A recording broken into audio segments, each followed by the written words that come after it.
É um prazer estar aqui para apresentar a colega Gabriela Marques de Júlio, a nossa querida Gabi.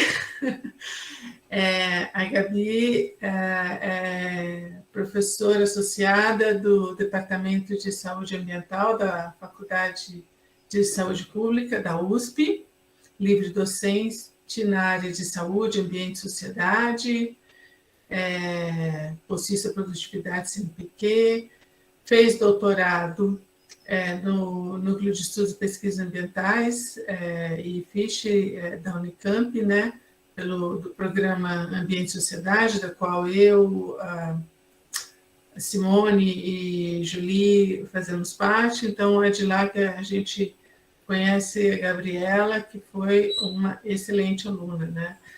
Tanto é que continua brilhando aí até hoje, passando por várias universidades, né, fazendo estágios e trabalhos, pesquisa na Universidade de Durham, na Inglaterra, em Stuttgart, na Alemanha, e agora indo para York, né, Gabi? Pelo que eu entendi, como professora visitante. Ela é jornalista, comunicadora social na formação de graduação, fez mestrado também na Unicamp, a graduação ela fez na Unesp, o mestrado na Unicamp, em Política Científica e Tecnológica, pelo Instituto de Geociências, e também tem uma especialização em jornalismo científico também pela Unicamp. Ou seja, ela é bem familiarizada, né, com toda a nossa dinâmica aqui da Unicamp, e acho que ela tem um pezinho na Unesp, um coração na USP e um outro na Unicamp. A Gabi integra o grupo de pesquisa Meio Ambiente e Sociedade do IEA, do Instituto de Estudos Avançados da USP, também é pesquisadora permanente do Núcleo Interdisciplinar de Estudos em Ciências Sociais e Sustentabilidade e do Incline da USP, e coordena a linha de pesquisa em cidades, vulnerabilidades e mudanças climáticas, uma abordagem integrada e interdisciplinar para análise de ações e de capacidade adaptativa. Se adapta. Então, hoje ela vai conversar com a gente sobre mudanças climáticas e cidades. Estou muito interessada em ouvi-la. Seja muito bem-vinda e agradeço em nome de toda a coordenação aqui. Eu que super agradeço, Cris, o convite de vocês, realmente fiquei lisonjeada e é sempre um prazer estar junto com grandes feras, grandes referências, né? Jolie, professor lá do doutorado e com quem eu tenho insistido muito numa parceria, colaboração no diálogo, porque sempre aprendo demais. Você, Simone, que eu conheço há bastante tempo no IPAM, professor Luiz Marques, uma grande referência, né? Não dá para discutir as questões socioambientais hoje sem pensar nas contribuições do Luiz e conhecendo agora a Matias, a Gabriela, enfim, super obrigada mesmo pelo convite. Eu preparei uma apresentação que eu vou compartilhar para vocês, eu acho que facilita bastante a gente não se perder muito no raciocínio e eu tentar ficar dentro do tempo também, que é sempre meio difícil e desafiador, porque não só esse tema, ele envolve diferentes facetas, dimensões para a gente pensar, mas particularmente para a nossa conversa de hoje, eu selecionei aqui alguns dos principais resultados do nosso grupo de pesquisa, que, como bem colocou a Cris, faz parte, né, dessa linha dentro do Incline. O Incline, para quem não conhece, é o núcleo de pesquisa na área de mudanças climáticas da USP, e eu coordeno, mas participam uma rede super interdisciplinar, super bacana de pesquisadores, inclusive de colegas aí da Unicamp esses nossos estudos, que se debruçam sobre como as cidades brasileiras vêm respondendo, né, tentando internalizar a agenda das mudanças climáticas, que ações a gente já começa a observar nos municípios brasileiros, mas, sobretudo, que dificuldades e obstáculos as cidades ainda têm para, de fato, fazer avançar e melhorar o seu potencial adaptativo, a sua capacidade de adaptação, né? Então, eu começo provocando e já dou parabéns aí pela ideia dessa fantástica disciplina, né? Eu tive o prazer de conhecê-la no programa no ano passado, quando a Cris fez o primeiro contato, infelizmente acabou não rolando naquele momento, mas de fato eu acho que é uma disciplina super antenada com esses desafios globais, com repercussões sérias locais, e mais bacana ainda é envolver os estudantes, né, de graduação, para que essencialmente eles possam, desde uma perspectiva integrada, interdisciplinar, pensar nas suas contribuições enquanto áreas de formação, mas também começar a problematizar a necessidade de ações que, de fato, promovam esse diálogo entre diferentes áreas do conhecimento, entre diferentes expertises, né, que é fundamental para a gente poder ou solucionar os problemas ou, pelo menos, minimizar os seus impactos, né? Então, eu começo chamando a atenção com essas imagens que a gente registrou em 2019, durante a manifestação da greve pelo clima. Naquele momento, eu estava em Hamburgo, participando de um evento científico, mas tive o privilégio de acompanhar uma das maiores manifestações que teve na Europa, envolvendo crianças, adolescentes ativos que tiraram a sua sexta-feira, né, foram liberados das escolas para irem às ruas se manifestar, colocar cartazes, dar voz às suas angústias, né, muito aí também mobilizados pelos próprios esforços da Greta, né, enfim, de todos esses jovens que têm levantado essa bandeira importante sobre a questão climática. E aí a gente vê, né, esses cartazes colocando planeta Terra como no sentido de nossa casa, né, nossa casa pegando fogo, o que a gente vai fazer, enfim, tinham mais cartazes super interessantes, mas, de toda forma, eu acho que eles demonstram muito algo que uma das grandes pesquisadoras também nessa área de mudanças climáticas e que vem discutindo do ponto de vista das ciências sociais e humanas o que representa esse fenômeno, a Harriet Buckley, que atualmente é professora da Universidade de Durham, na Inglaterra, de entender esse fenômeno como uma condição da atualidade, né? E o que significa entender as mudanças climáticas como uma condição desse tempo social que a gente vive, né?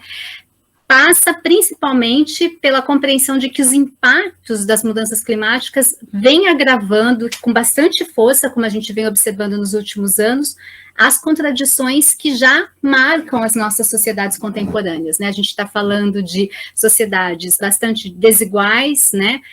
Que apresentam enormes problemas de conjuntura social, econômica, que nesse momento, né, vivenciam a crise de Covid, que na verdade se soma a outras crises já em curso, como a crise de biodiversidade, a crise de confiança nas instituições, a própria crise climática, mas sobretudo entender como esse fenômeno ele vem aumentando, contribuindo significativamente, né, para vulnerabilidades, reforçando iniquidades e ampliando esses enormes abismos que já existem entre países desenvolvidos e países em desenvolvimento, em países do norte, sul global, dentro dos próprios países, entre comunidades, né? E não é à toa que em 2019 o dicionário Oxford, que todo ano lança, né, um termo para descrever o que foi aquele ano, elegeu o termo emergência climática para descrever, né, o ano de 2019. Assim como esse relatório do Conselho de Direitos Humanos também reverberou com força a ideia de que a gente vive uma emergência sem precedentes, né? Ou seja, as mudanças climáticas nessa perspectiva de ameaçar concretamente o futuro dos direitos humanos, né? Colocando em risco todos esses avanços que a gente vem conquistando em relação à redução de pobreza, ao desenvolvimento. E um outro documento que eu acho bastante importante para a gente situar a nossa discussão é o relatório do The Lancet, também publicado em 2019, sobre essa ideia de sindemia global, né? Ou seja, como nós estamos vivendo um momento de sinergias de pandemias que têm as mesmas causas, né? Têm as suas origens muito semelhantes, né? E afetam a maior parte das pessoas em todo o globo, em todo o planeta, né? E nesse relatório, as pandemias que são tratadas nessa perspectiva de sinergia, né, são as pandemias de desnutrição ou má nutrição, de obesidade e de mudanças climáticas. Então, em geral, em comum, né, essas pandemias, elas têm conexões muito fortes com a forma como a gente se alimenta, né, com o sistema alimentar atual, com o transporte, com o desenho urbano, ou seja, com o desenho das cidades, com a forma como a gente faz o uso e ocupação do solo, mas também com as políticas, com os incentivos, com desincentivos econômicos, e, sobretudo, e eu acho que esse é uma das grandes contribuições desse relatório, de evidenciar que há uma lentidão e uma inércia política bastante forte para lidar e dar respostas efetivas a essas pandemias que estão em curso, né? Trazendo essa perspectiva mais agora para a realidade brasileira, e eu imagino que vocês já tiveram a oportunidade de conversar bastante sobre isso ao longo dessa disciplina, né, de pensar como essa discussão sobre antropoceno, sobre mudanças ambientais globais, elas vão reverberar e ganhar concretude, materialidade na vida cotidiana, né? Vamos pensar um pouquinho como é que está a questão climática no Brasil, do ponto de vista de processos decisórios, de tomadas de decisões e dessa própria inércia, né, de dar passos concretos em relação a essa agenda e a essa emergência, essa crise, né, das mudanças do clima. Então, de uma forma geral, a gente pode dizer que, embora o Brasil tenha uma legislação bastante potente em relação à questão climática, né? Essas discussões, elas adentram os marcos regulatórios no Brasil desde o início dessa década. A partir de 2000, a gente já tem uma movimentação nesse sentido. Em 2009, o Brasil cria sua política nacional de mudança do clima, estabelecendo ali uma série de diretrizes, tanto em relação à mitigação, ou seja, aos esforços necessários para diminuir as emissões de gases de efeito estufa, como também de adaptação, né? E adaptação aqui no sentido de promover ajustes em diversas áreas, em diversos setores, para tentar reduzir, diminuir os impactos relacionados às mudanças climáticas e, com isso, reduzir vulnerabilidades. Então, quando a gente fala de mitigação e adaptação, basicamente as diferenças são essas, né? Mitigação, a gente está agindo nas bases sobre as emissões de gás de efeito estufa, né? Que aceleram, então, o fenômeno do aquecimento global, e a adaptação, a gente está reconhecendo que as mudanças climáticas, elas já estão em curso e a gente precisa promover ajustes para tentar diminuir os impactos dos extremos climáticos e, com isso, tentar diminuir, reduzir vulnerabilidades de pessoas, de lugares, de comunidades.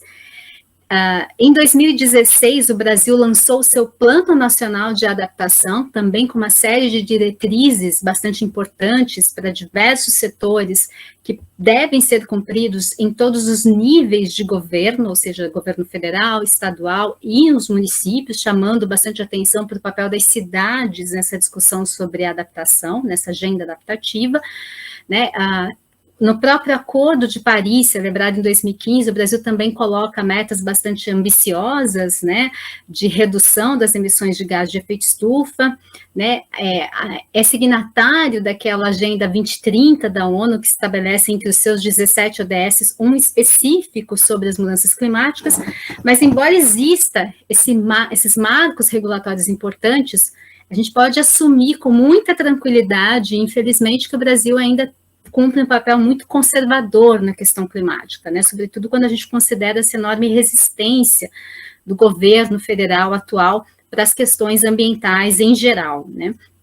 As ações concretas, né, a partir dos estudos que diversos colegas vêm fazendo, eu cito aqui 2 deles, só para referenciar alguns colegas da própria Unicamp, que vêm também trabalhando com as questões climáticas no nível das cidades, nas respostas de governo, mostram que as ações são limitadas, são muito lentas, Contrariamente àquilo que a gente coloca como metas, tanto na política nacional de mudança climática, ou mesmo nas metas, né, colocadas ali no Acordo de Paris, né, nas contribuições voluntárias que o Brasil se coloca ali na perspectiva de diminuir as emissões de gás de efeito estufa, a gente vem aumentando a dependência de combustíveis fósseis, a gente com investimentos cada vez mais pesados nos campos de petróleo e do pré-sal, né, naquela ideia da gente explorar em águas ultraprofundas petróleo.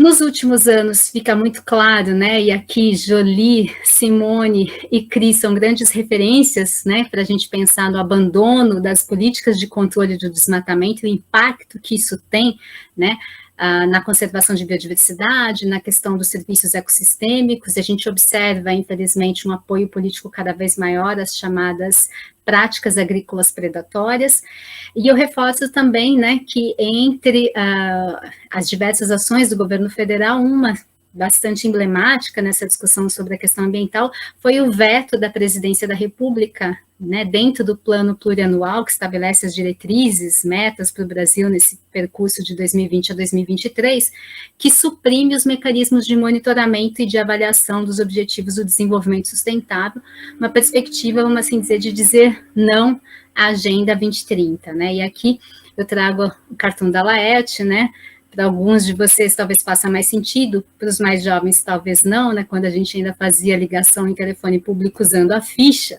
né, mas a ideia e a pergunta que a Laerte faz é se a grande ficha em algum momento vai cair, né, e quando cair, se não vai ser tarde demais.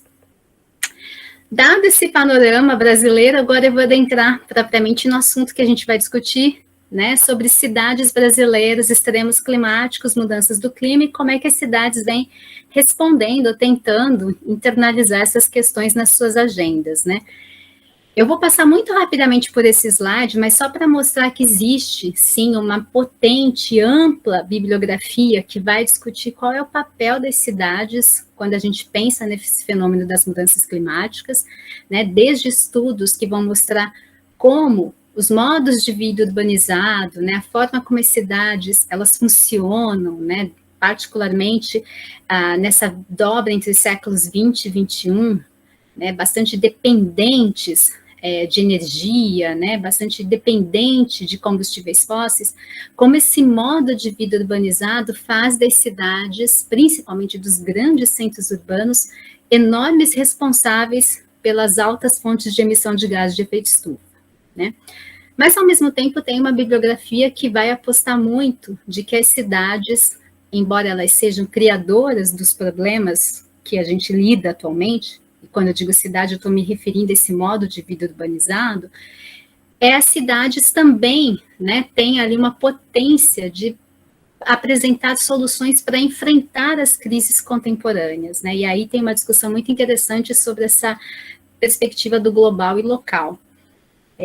Tem uma literatura que é mais da área de planejamento urbano, do pessoal que vai discutir, então, como é que as cidades elas podem impulsionar mudanças significativas de paradigmas sobre construção de territorialidades, sobre processos de produção e gestão do espaço urbano, dessa ideia de direito à cidade, de cidades que podem ser mais saudáveis, sustentáveis, mas também cidades mais inteligentes, né, cidades mais verdes.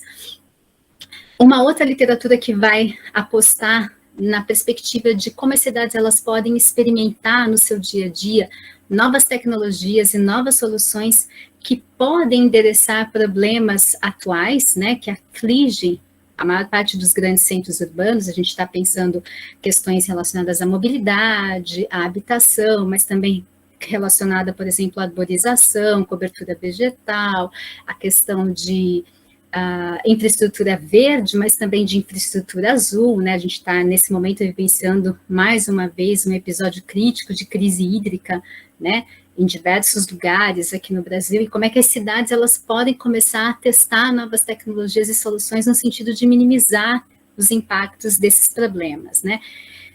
Uma outra literatura com a qual eu me filio bastante vai discutir como as cidades elas são importantes na elaboração e condução de estratégias de enfrentamento às mudanças climáticas, tanto associadas à mitigação, na perspectiva de esforços para diminuir a emissão de gases de efeito estufa, mas também e sobretudo de adaptação, né? E uma outra literatura que vai mostrar que o planejamento efetivo de adaptação vai depender muito dos esforços municipais. Ou seja, embora quando a gente fala de mudanças climáticas, a gente reconhece a necessidade de envolver uma diversidade de atores, né, no processo de enfrentamento, de resposta, é nas cidades, particularmente quando a gente olha, né, os impactos concretos dos extremos climáticos, né, quando a gente enxerga como esse fenômeno, que muitas vezes é difícil de ser entendido, compreendido pelo público, né, mais amplo, mas ele se concretiza nos seus impactos, nas suas ações nas cidades, é por isso que as cidades são vistas como executoras de políticas e geradoras de soluções que podem endereçar a questão das mudanças climáticas, né? Quando a gente olha o caso do Brasil, o Brasil é um país, né, considerado bastante urbanizado, embora, né, também isso é bastante controverso, porque a gente está falando de cidades que têm características muito distintas, tamanhos muito distintos, né, então o IBGE vai colocar cidades desde, por exemplo, uma mega cidade como São Paulo, com 12 milhões de habitantes, a pequenos centros urbanos com 5 mil habitantes, né. De toda forma, a gente pode assumir que 86% da população vive atualmente em cidades, dentro desse espectro bastante amplo de centros urbanos que eu mencionei. Se a gente fizer um zoom nos grandes centros urbanos, como é o caso, por exemplo, de São Paulo, mas também a gente pode pensar em outras capitais, ou mesmo no caso de Campinas, né, a gente pode pensar que, em geral, eles são caracterizados por uma alta densidade populacional, por enormes carências, né, de infraestrutura, de logística urbana, por uma dispersão urbana que foi se constituindo de forma não planejada, não regulada, por aquilo que a gente convencionou chamar de negligenciamento de infraestrutura verde e infraestrutura azul, ou seja, né, uma forma de crescimento, de planejamento urbano que não vai considerar ou não vai colocar como protagonista, como mais importante, a questão de cobertura vegetal das cidades e da existência ou de diversidade de córregos, rios, né? A gente muda muito, na verdade, o curso de rios, né? Modifica bastante a paisagem, a cobertura vegetal das cidades, e isso, em geral, por muito tempo, nunca foi considerado prioridade, e muitas vezes é comum a gente observar, como é no caso da cidade de Manaus, né? Que a árvore ainda é associada a uma coisa longe do progresso, a uma coisa mais rudimentar, então concreto, né, aquela coisa de concretar tudo, é que é sinal positivo, é que é sinal de progresso de uma cidade. Impactos do fenômeno da ilha de calor, ou seja, também cidades cada vez mais concretadas, que vão reter cada vez mais calor, né? E aí que é muito possível a gente observar, como no caso do município de São Paulo, que a gente tem não só diferenças significativas de temperatura dentro do próprio município, né? Mas sobretudo esse fenômeno da ilha de calor também muito relacionado aos episódios que a gente vai observar de enchentes, de alagamentos, porque você restringe também o próprio escoamento de água das cidades, né? Ou seja, influenciando bastante a drenagem urbana também das cidades. Então, você tem essa combinação de cidades cada vez mais concretadas, né? Com problemas de drenagem e que retém muito calor e que, portanto, vão sofrer ainda mais os impactos de aumento de temperatura. E, portanto, uma forma de reprodução do espaço que a gente pode assumir, né, com muita clareza, propriedade, e aqui eu estou fazendo um diálogo bastante atrelado aos colegas da área de planejamento urbano, que vão discutir muito, né, como as cidades brasileiras, os grandes centros urbanos, eles se reproduzem a partir dos interesses e necessidades de reprodução de capital de alguns grupos específicos, né, em detrimento dos interesses coletivos de uma cidade que, de fato, primasse pelo direito à cidade a todos. E é nessa perspectiva, né, à luz dessa realidade, que a gente assume que tratar de adaptação no contexto brasileiro é pensar que esses esforços, que as ações são muito dependentes de vontade de governo, né, de compromisso no médio e longo prazo dos governos municipais. E aí, a gente, à luz, né, desses desafios e dessas perguntas todas, a gente se fez essa pergunta, né, que barreiras são aquelas que mais dificultam o avanço da adaptação climática nas cidades brasileiras? A gente deu início a esse estudo em 2015, financiado pelo CNPq, numa chamada que o CNPq fez para pesquisa sobre mudanças climáticas no Brasil, e a gente acabou constituindo uma rede, né, chamada Se Adapta, bastante interdisciplinar, trazendo colaborações de colegas de diversas áreas, então da área de climatologia, da área de ecologia e biodiversidade, de ciência política, de planejamento urbano, de comunicação, de psicologia, enfim, e tentando, então, entender, a gente teve que fazer uma seleção de algumas cidades para fazer esse estudo, né, como grandes centros urbanos vêm avançando nessa agenda adaptativa. Para isso, a gente selecionou 6 grandes centros: Manaus, Natal, Vitória, São Paulo, Curitiba e Porto Alegre. E esse estudo, então, envolveu uma série de métodos para a gente tentar compreender minimamente como é que as cidades brasileiras vêm impulsionando ou têm sérias restrições para internalizar essa agenda de adaptação.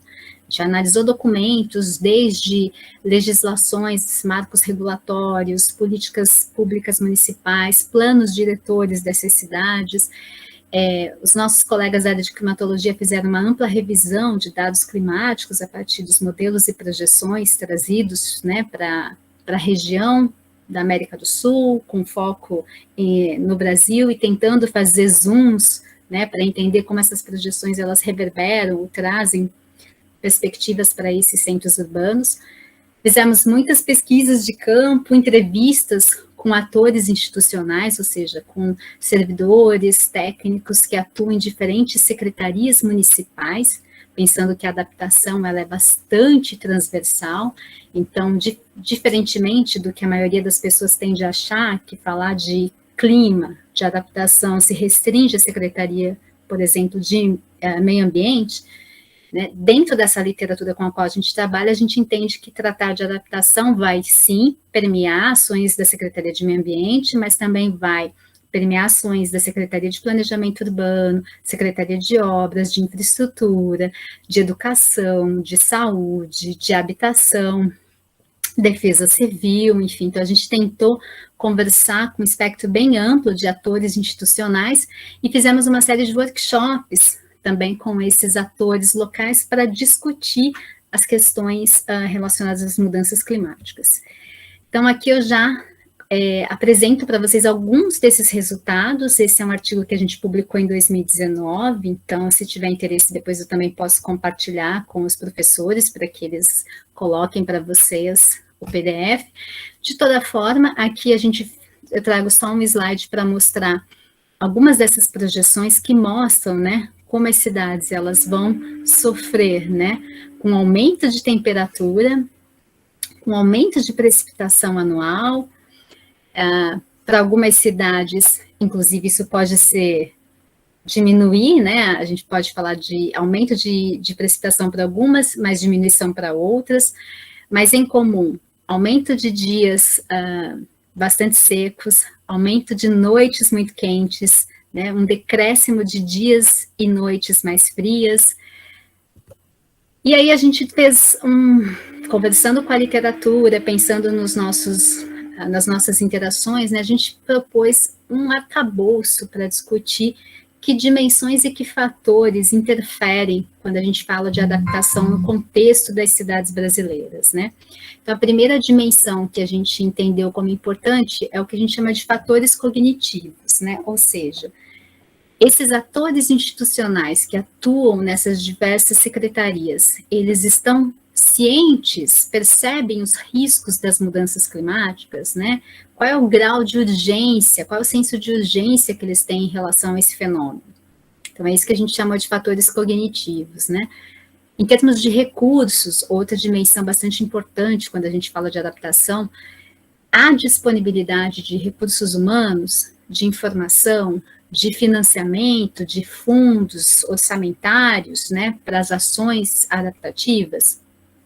A outra dimensão, fatores organizacionais, ou seja, a gente tentou olhar se essas cidades, elas participam de comitês, de redes que discutem questões climáticas, como é o caso, por exemplo, do ICLEI, do C40, mas também tem outras iniciativas mais locais que são importantes no sentido de compartilhamento de informações mesmo das cidades sobre o que cada uma está fazendo, sobre como agir sobre determinados problemas, porque a gente entende que as cidades também elas aprendem muito umas com as outras, então participar dessas redes também é um momento de impulsionar e qualificar o debate. A gente olhou se essas cidades elas apresentavam arcabouços regulatórios, políticas públicas focadas na questão das mudanças climáticas, e a gente tentou entender um pouco como é que são as rotinas administrativas também dessas cidades, né? Sobretudo a questão de sistematização e compartilhamento de informações, porque o que é muito comum, né, essa é uma realidade que a gente observa tanto em grandes municípios como nos pequenos municípios, é que, em geral, as secretarias, os departamentos têm muita dificuldade de sistematizar a informação e uma dificuldade ainda maior de compartilhar dados entre eles. Então, é muito comum que um departamento, uma secretaria, muitas vezes propõe uma política pública, propõe uma ação específica para um problema, que pode, no curto prazo, até resolver aquele problema, mas sem conversar com outras secretarias e departamentos, e, portanto, os efeitos daquela ação negativos, por exemplo, podem ser futuros problemas para outras secretarias e departamentos, né? E isso tudo é muito pouco pactuado, né? A gente observa que os atores institucionais, em geral, eles reclamam muito desse distanciamento entre as secretarias. Uma outra dimensão que a gente olhou, que é bastante nevrálgica, né? Como eu disse antes, quando a gente discute adaptação e cidades, são os aspectos políticos, ou seja, a vontade do governante, a vontade política de fato internalizar esse tema e fazer alguma coisa e direcionar ações, recursos para aquilo, mas também o comprometimento no médio e longo prazo, porque quando a gente pensa em adaptação, a gente não está falando de ações que necessariamente cabem naquele tempo de governo, de 4 anos, né, que é o tempo em geral aí de um mandato, para que o governante faça alguma coisa e aquilo capitalize, né, em termos de votos, né, potencialize o seu capital político, né. A gente está falando de ações que muitas vezes elas nem estão atreladas à questão climática propriamente, mas elas têm efeitos bastante positivos e que vão ser sentidos, mensurados no decorrer do tempo. A gente está falando de ações que podem ser sentidas em termos de capacidade de avaliação mesmo em 10 anos. E por fim, e essa é uma dimensão extremamente importante no contexto brasileiro, são as dinâmicas de planejamento urbano. Então, a gente olhou desde, por exemplo, como que os municípios eles conseguem ter maior ou menor possibilidade de ação a partir das suas barreiras administrativas, né? Então, por exemplo, se a gente pensar nesses grandes centros urbanos que são inseridos em metrópoles, né? Muitas vezes a ação que o município quer propor precisa ser pactuada com outros municípios ao redor, né? E isso nem sempre é fácil, né? Um outro elemento que a gente olhou nas dinâmicas de planejamento urbano foram as pressões de grupos do setor privado, particularmente do setor imobiliário, né, que muitas vezes dificulta muito, por exemplo, a execução de diretrizes propostas em planos diretores que poderiam potencializar as respostas à questão climática no município, e a questão de fiscalização.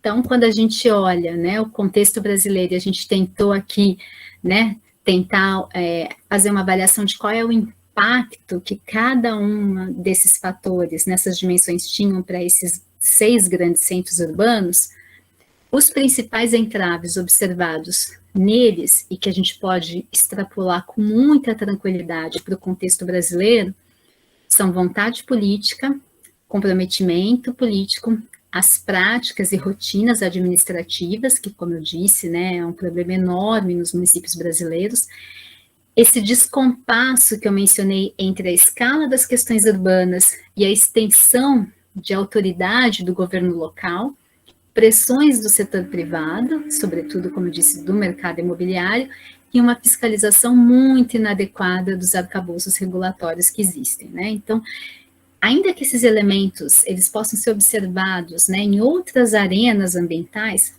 particularmente na questão climática, e é nessa linha que a gente discute esse artigo, eles vão dificultar demais qualquer vontade, qualquer desejo, né, que possa existir para que a cidade realmente promova um avanço da sua capacidade adaptativa. Então, a gente fez esse diagnóstico, vamos assim dizer, geral das cidades. Depois a gente fez um zoom para o estado de São Paulo, né, onde eu estou e imagino que a maior parte de vocês aqui está, para entender como é que esse estado, né, que a gente pode pensar em termos de população e de desenvolvimento econômico, tem uma enorme projeção no Brasil, né, considerado o maior estado em termos populacionais e econômicos, tem avançado nessa perspectiva de adaptação e mitigação às mudanças do clima. A gente também fez aquela pergunta sobre que entraves dificulta esse processo de adaptação das cidades. Para isso, a gente fez uma parceria com a Secretaria Estadual de Meio Ambiente, atualmente a Secretaria Estadual de Infraestrutura e Meio Ambiente, a CIMA. Eu não sei se vocês sabem ou conhecem, né, mas a Secretaria Estadual de São Paulo, há muito tempo, ela tem um programa chamado Município Verde Azul, que tenta, na verdade, obter uma série de informações dos atores municipais sobre a questão ambiental nas cidades, promovendo uma espécie de um ranking, né, da sustentabilidade, numa perspectiva mais ambiental mesmo, nos municípios paulistas. E em 2015, a gente fez uma parceria com a CIMA e propôs que eles nos ajudassem a entender essa questão da adaptação dentro do programa Município Verde Azul. Então, na verdade, foi entre os diversos instrumentos que os municípios precisavam responder, enfim, que envolve esse programa, um deles foi um questionário focado na adaptação às mudanças climáticas, né? Então, a gente pôde depois, por conta dessa colaboração, fazer uma análise dessas respostas que vieram respondidas, então, por atores institucionais que, em geral, são escolhidos mesmo pelo próprio prefeito, dentro das secretarias de meio ambiente ou de planejamento, enfim, sobre quem vai responder essas perguntas, né? Geralmente, o município elege, vamos assim dizer, um representante que vai concentrar os esforços para participar do programa Município Verde Azul. A adesão também é bastante voluntária, né? Tem municípios, como é o caso de São Paulo, por exemplo, nesse ano que a gente fez essa parceria com a CIMA, que não respondeu, né? Então, a gente não teve acesso às respostas, por exemplo, de São Paulo. Mas, de toda forma, dos 645 municípios, naquele ano, 332 municípios responderam o questionário, que dá mais ou menos 51,5%. Então, dá para a gente ter uma ideia aqui da distribuição desses municípios do estado. E o questionário, ele passava desde o perfil do próprio respondente, para a gente entender, né, como o município estava enxergando quem que poderia dar as melhores ou as mais adequadas respostas, né, ali, né, nas suas atribuições cotidianas administrativas, informações sobre o próprio município, mas, sobretudo, e o que a gente olhou com bastante energia ali, foi a questão de percepção dos eventos climáticos, sobre as ações de enfrentamento, de resposta às mudanças do clima e de informações que o respondente tinha sobre o fenômeno em si. E aqui eu compartilho com vocês alguns desses resultados. A gente também publicou esse artigo em 2019 na revista Ambiente e Sociedade, eu também posso depois compartilhar com vocês, mas alguns dados interessantes. Por exemplo, para 88% dos respondentes, o fenômeno das mudanças climáticas está presente nos municípios, e mais de 81% reconheceu naquele ano que era um problema que devia ser enfrentado nos municípios. Mas o que chamou a atenção da gente foi uma alta porcentagem de ausência de respostas para diversas perguntas que o questionário trazia, sobretudo quando se tratava de ocorrência de extremos climáticos, de impactos em diferentes setores. O questionário abarcava, por exemplo, impactos para a população, impactos para a economia, impactos para a saúde, impactos para a dinâmica da cidade, e escalas de responsabilidade na prevenção, né, desses impactos, desses problemas. E aí, quando a gente fez uma análise, à luz também da literatura com a qual a gente trabalha, a gente entendeu que a ausência de respostas, né, pode ser compreendida tanto por limitações, de novo, a questão de organização, sistematização e compartilhamento de informações é um ponto nevrálgico dos municípios brasileiros, pelas próprias dificuldades que os técnicos muitas vezes têm em conhecer e mensurar, né, esses impactos associados aos extremos climáticos, e há uma enorme dificuldade que existe, né, de estabelecer responsabilidades para lidar com esses eventos, né? Afinal, quem é o responsável para lidar com isso? É governo federal, governo estadual, é o governo municipal, são os setores privados, é a sociedade civil como um todo? Quando a gente olhou, né, no questionário, quais as ações que vêm sendo adotadas nos municípios, né, para lidar com as questões climáticas e que são vistas como prioritárias, chamou a atenção um número expressivo de respostas, mostrando a necessidade de esforços na educação ambiental, de preservação de mata ciliar e de mananciais e de plantio de árvores, né? E mais diretamente associado às questões climáticas, né, esses respondentes nos indicaram que também preservação de mata ciliar, plantio de árvores e preservação de mananciais é extremamente importante, educação ambiental, mas também investimentos em fontes renováveis de energia. Agora, esse dado eu acho que é muito interessante a gente pensar um pouco e refletir sobre o que ele quer dizer, né? Dos 332 municípios que responderam o questionário, só 113, um pouco mais de um terço, disseram naquele momento, no ano de 2015, que tinham algum plano específico de prevenção e de resposta às situações de risco e emergência. Ou seja, a gente está falando que a maior parte dos municípios que responderam não tinham nenhum plano, nenhum tipo de, né, instrumento para responder e prevenir situações de risco e emergência. Foi expressiva também a porcentagem de municípios que disseram que tinham planos diretores, lembrando que a existência desse instrumento, né, que é o principal instrumento de planejamento urbano que as cidades têm, é obrigatória para municípios com mais de 20 mil habitantes. Então, uma expressiva porcentagem dos municípios disseram que, embora tenham planos diretores, eles não contemplam ações de prevenção ou de resposta às mudanças climáticas ou aos extremos climáticos. 15% dos municípios, né, disseram que participam de alguma associação, de alguma entidade, de alguma rede relacionada às mudanças climáticas, mas 42% não responderam à pergunta, ou seja, nem sabiam se o seu município integrava ou não alguma associação, alguma entidade ou rede sobre questão climática, né? Em termos de escalas de responsabilidade, embora aquela ausência de resposta foi significativa, as poucas respostas que vieram nos indicaram que o governo, nos seus 3 níveis, é visto como o mais responsável, né, para lidar com a questão dos impactos relacionados às mudanças climáticas, né? E aí também, nessa discussão que a gente faz nesse artigo, a gente observa que entre as principais barreiras para o avanço do processo adaptativo das cidades, estão a dificuldade que existe ainda, né, dos técnicos, dos gestores, em atrelar gestão e política urbana com essa discussão sobre adaptação. Eles não conseguem ainda ver como é possível fazer esses links, essas conexões.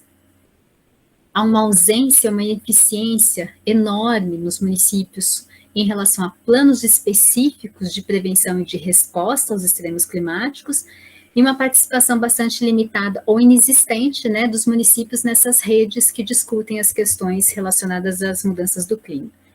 E, por fim, essa aqui é a minha parte final dessa minha apresentação para a gente abrir aqui para o debate, eu queria compartilhar com vocês um outro resultado de pesquisa também focando nessa ideia de adaptação e cidades, que foi o desenvolvimento do nosso Índice de Adaptação Urbana, ou como a gente apelidou, né, fazendo aí um paralelo com uma expressão muito comum em terras mineiras, né, o UAI, né.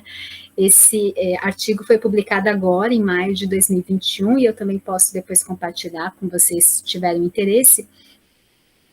Mas a gente tentou pensar num índice que, ao mesmo tempo, ajudasse a sistematizar informações no nível do município sobre a existência ou não de políticas, de ações e de intervenções que podem ser relacionadas direta ou indiretamente com a questão climática, um índice que ajudasse a avaliar o potencial atual das cidades para lidar com os efeitos e riscos das mudanças do clima, mas, sobretudo, um índice que pudesse estimular o debate e incentivar, de certa forma, os governos locais a pensarem, né, como eles estão nesse momento, que políticas públicas eles podem propor para criar efeitos sinérgicos, né, complementares ali, entre adaptação e sustentabilidade urbana.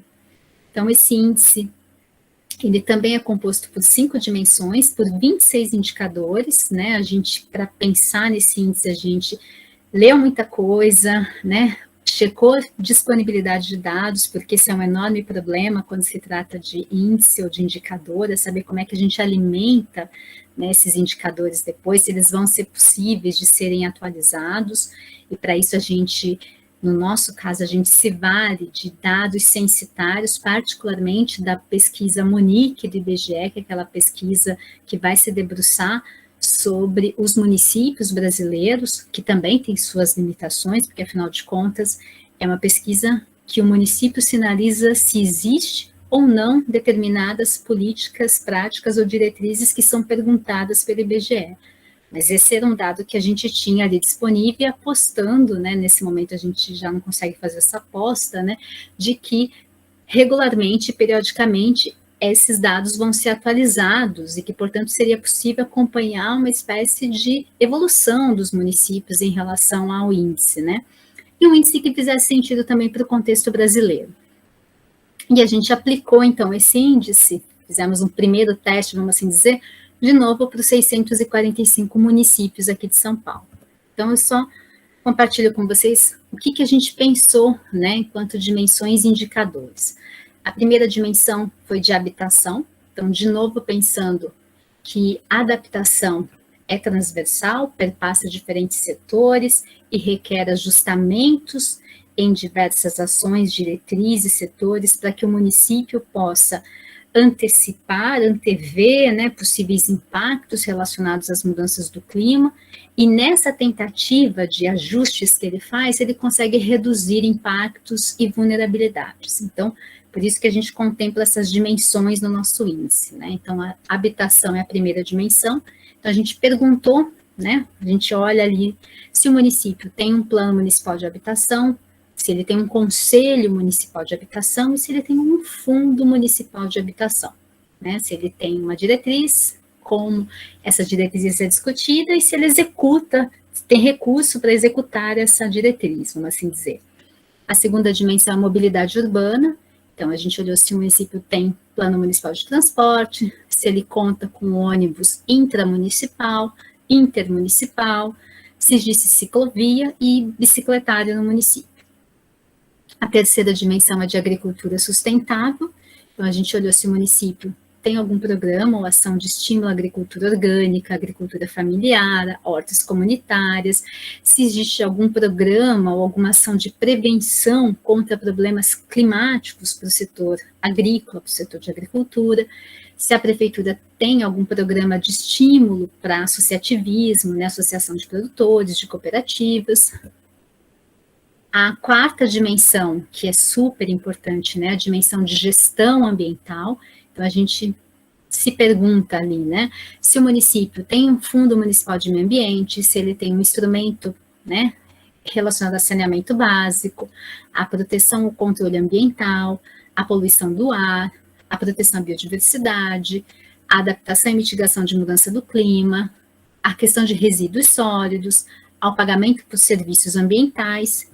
E, por fim, uma dimensão que é super crítica quando a gente pensa na questão climática, que é resposta aos impactos climáticos. Então, a gente também olha se o município tem alguma lei de uso e ocupação do solo que vai contemplar prevenção de enchentes, de inundações, de escorregamentos, de deslizamento de encostas, se o município tem um plano municipal de redução de risco, uma carta geotécnica de aptidão à urbanização e se o município apresenta uma coordenação municipal de defesa civil. Então, o nosso índice é um sistema binário, como eu disse, né? Como ele é municiado pela pesquisa Munic, o município ele só sinaliza se ele tem ou não tem.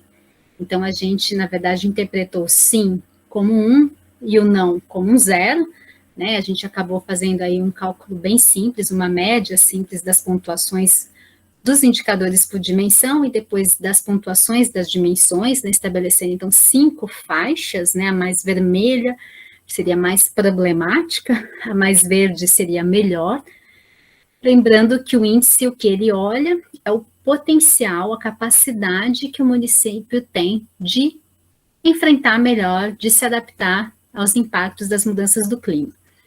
E aí eu compartilho alguns resultados com vocês a partir desses mapas, né? Então, na dimensão habitação, quando a gente olhou 645 municípios, a gente observou que 209 tem um plano municipal de habitação, 255 um conselho municipal de habitação, 221 um fundo municipal de habitação. Então, quanto maior a densidade demográfica do município, melhor o resultado. E isso a gente tende a discutir, né, no nosso artigo, é porque esses municípios acabam priorizando instrumentos, porque eles têm uma alta demanda habitacional. Então, eles precisam ter esses instrumentos para minimamente lidar com essa demanda habitacional. Lembrando que no ano que a gente teve como base a pesquisa Munic de 2017-18, o município de São Paulo, por exemplo, embora tenha um enorme déficit habitacional, uma enorme demanda habitacional, ainda não tinha o seu plano municipal de habitação concluído, né? Então, a gente está falando do maior município brasileiro, que ainda não tinha um plano focado na questão habitacional. Os menores déficits habitacionais que são observados na parcela oeste e sul do município, pode explicar a baixa pontuação que esses municípios receberam nessa dimensão, né? Então, a gente está falando da parte oeste e a parte sul, e 48% dos municípios não possuem nenhum desses indicadores, e somente 19% possuem todos os indicadores. Na dimensão de mobilidade urbana, né, a gente observou que os melhores resultados são aqueles obtidos nos municípios que estão dentro ou próximos das regiões metropolitanas. Então, aqui a gente pode fazer um zoom aqui na macro metrópole paulista, né? Até porque esses municípios têm altas demandas de transporte, né? A mobilidade urbana é um enorme problema para grandes centros urbanos e, portanto, eles precisam elaborar planos de mobilidade, precisam pensar em opções alternativas de transporte, né? E aqui a gente discute no artigo que os municípios menores poderiam optar por ciclovias, por melhorar as calçadas dentro daquela perspectiva que a gente discute de walkability, né? Ou mesmo implantar transportes públicos mais alternativos. Na dimensão de agricultura sustentável, embora 71% dos municípios afirmaram que tem algum tipo de incentivo para a agricultura familiar, né, e 63% disseram que tem um incentivo a associativismo, a cooperação, a cooperativas, enfim, o que a gente observa é que a aglomeração de estabelecimentos agropecuários, né, por exemplo, como mostra que o Censo Agro de 2017 do IBGE, coincide com as áreas que dentro do nosso AI têm os melhores resultados de agricultura sustentável, né. Quando a gente olha o restante do estado de São Paulo, a gente vê uma distribuição muito mais dispersa, né, dos resultados, inclusive dos melhores resultados, das pontuações mais verdes, vamos assim dizer. Na dimensão de gestão ambiental,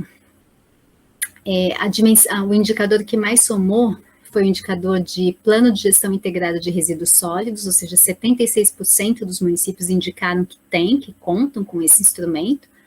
mas só 5% disseram que tem um instrumento ou uma lei específica sobre adaptação e mitigação às mudanças climáticas. Então, a gente observa que os municípios ainda estão muito lentos, vamos assim dizer, em ter um arcabouço regulatório mais focado na questão das mudanças do clima.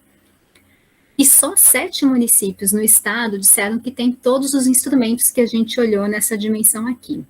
Os piores resultados, e aqui, para a tristeza dos nossos colegas Jolie, Simone, Cris, estão na parcela sul do estado de São Paulo, que contrasta, né, também com a parcela do estado que tem a maior presença de remanescentes de vegetação nativa, né? Então é muito triste quando a gente observa que os municípios que têm, né, uma presença bastante significativa de vegetação nativa são aqueles que menos têm os instrumentos focados na gestão ambiental que a gente avaliou. Os esforços, né, para pagamento de serviços ambientais, que surge como opção de geração de renda, de preservação ambiental, foram vistos só em 13% dos municípios. E por fim, e aqui eu queria chamar a atenção de vocês, é para a dimensão de resposta aos impactos climáticos, né, esse mapa mais vermelho que a gente tem. Infelizmente, é o mapa que mostra que o estado de São Paulo, nesse sentido, está muito ruim, né? 113 municípios não receberam nenhuma pontuação nos indicadores que a gente observa, 51% disseram que só tem um dos instrumentos que a gente avalia, que é a defesa civil, e a concentração dos melhores resultados que a gente observou aqui, essa concentração mais verdinha, né, na região da macrometrópole paulista, vai muito na linha de que os municípios são obrigados a ter planos diretores, né, os municípios apresentam características, né, nos seus modos de vida urbanizado que ampliam muito as tragédias relacionadas aos eventos hídricos, de natureza hídrica, o que, por exemplo, justificaria por que esses municípios investem esforços, né, nesses instrumentos, e também uma pressão maior da sociedade de controle. Mas aqui é uma dimensão que mostra como o estado de São Paulo está muito despreparado para lidar com os impactos climáticos. E, por fim, um retrato do AI no estado de São Paulo como um todo, né? Só 10 municípios tiveram as melhores pontuações, Campinas é um deles. 66% dos municípios são enquadrados nas faixas mais inferiores do AI, né? O que a gente olha aqui nas faixas laranjinha e vermelha. Mas a maior parte da população do estado de São Paulo vive nos municípios que pontuaram maior, né? Que vivem aí nos grandes centros urbanos, nas regiões metropolitanas, né? Aliás, os resultados melhores nas regiões metropolitanas e aglomerações urbanas coincidem também com diretrizes e instrumentos que, por exemplo, existem no Estatuto da Metrópole, né? Que obriga esses municípios a terem esses instrumentos, e também a questão de maior riqueza e maior IDH. Então, a gente também consegue fazer um paralelo nessa discussão de adaptação com perspectivas socioeconômicas. E, por fim, passo uma pergunta aqui para o grupo, para a gente pensar como é que a gente amplia a usabilidade da informação climática, né, ou seja, de todo esse conhecimento que a gente gera com os nossos estudos, nos processos de tomada de decisão. Né, como é que a gente pode facilitar a interação entre ciência e política nas questões climáticas. Pensando, como a gente discutiu aqui, que vocês têm discutido bastante nessa disciplina, né, em toda a complexidade que permeia o fenômeno das mudanças climáticas, com suas múltiplas causas e consequências, com esses diferentes enquadramentos, né, em relação às mudanças do clima, que são estrategicamente empregados também por diferentes atores, nessa perspectiva de moldar a opinião pública, de influenciar processos decisórios, sabendo, reconhecendo os limites, né, enormes que existem do chamado modelo de déficit de conhecimento, que ainda é aquele modelo bastante adotado na comunicação científica, infelizmente, né, de que a gente precisa levar informação para tirar as pessoas da irracionalidade, da ignorância, para que as pessoas tomem decisões mais adequadas e sustentáveis, mas esse é um modelo que já se mostrou, né, e diversos estudos têm confirmado isso super limitado, porque ele não engaja, ele não sensibiliza né, ele aciona muito pouco, né, a sociedade em geral, nas discussões, nas ações, as próprias limitações do modelo unidirecional ou de transferência, que também permeia muitas vezes as discussões que a gente faz sobre ciência e política, né, aquela ideia de que a gente customiza a informação para aquele determinado público e coloca o pacotinho no colo, por exemplo, do tomador de decisão, alegando que agora ele tem informação e, portanto, ele pode tomar uma decisão mais embasada em evidências, né? Embora esse seja um modelo que ainda tradicionalmente vem percorrendo essas relações entre ciência e política, ele também tem se mostrado bastante limitado, porque muitas vezes, e sobretudo essa é a realidade dos atores institucionais no nível das cidades, os municípios têm enormes problemas para enfrentar. E aí, quando você coloca esse pacotinho, por exemplo, da adaptação climática, com soluções para o município, né, agir, para ele é mais um entre tantos outros problemas que ele vai precisar lidar. E aí, no rol de prioridades, talvez a questão climática fique lá na fila, no lugar de trás dessa fila, né? E pensar, então, que essa relação entre ciência e política, ela não é nada linear, muito pelo contrário, né? É uma relação que é multifacetada, é permeada por diversos interesses, diversas dinâmicas, e que, portanto, a gente precisa pensar, talvez, melhor em como endereçar a questão de coprodução de conhecimento, né? E aí, algumas apostas que a gente faz, e esse é um outro resultado que a gente discute nesse artigo publicado na Environmental Science and Policy, numa colaboração com pesquisadores que olham esses mesmos problemas na Austrália, é como é que a gente pode melhorar essas redes, né, de fronteiras, as chamadas boundary organizations, né, para melhorar interação entre quem produz conhecimento, quem usa conhecimento, quem media essa informação científica, como é que a gente facilita a comunicação, faz a mediação, se a coprodução, né, essa ideia de um modo de interação maior entre pesquisadores e não atores científicos pode ser um meio interessante de fazer avançar essa discussão sobre mudanças climáticas, se a gente deve apostar mais fortemente na transdisciplinaridade, né, conferindo legitimidade a outras narrativas, a outras representações, a outros saberes, para além dos científicos, né, na própria produção do conhecimento, mas também na elaboração de políticas e implementação de ações. E como é que a gente faz com que essas interações, elas sejam contínuas, né, porque muitas vezes elas se fecham e se acabam nos projetos de pesquisa, né? E a gente sabe que as necessidades de mudanças sistêmicas, elas são a longo prazo. Então, a gente precisa de dinâmicas diferentes no processo de produção de conhecimento, mas de dinâmicas diferentes também na cultura política, né? E faço um enorme agradecimento, esse é meu último slide aqui, vou interromper a minha tela, aos meus colegas do Se Adapta, na fase 1, que foi de 2015 a 2019, e ao Se Adapta na fase 2, que inicia agora em 2021. E é isso, então. Vou voltar aqui para a minha tela, parar de compartilhar aqui, e ver agora vocês de novo. Gabriela, muito obrigada, foi ótima a apresentação. Está todo mundo com a mão levantada, e acho que eu vou deixar o pessoal falar, que acho que todo mundo tem comentários aí, e depois a gente passa para algumas perguntas que tem no fórum. Então, acho que a Simone foi a primeira, né, Simone?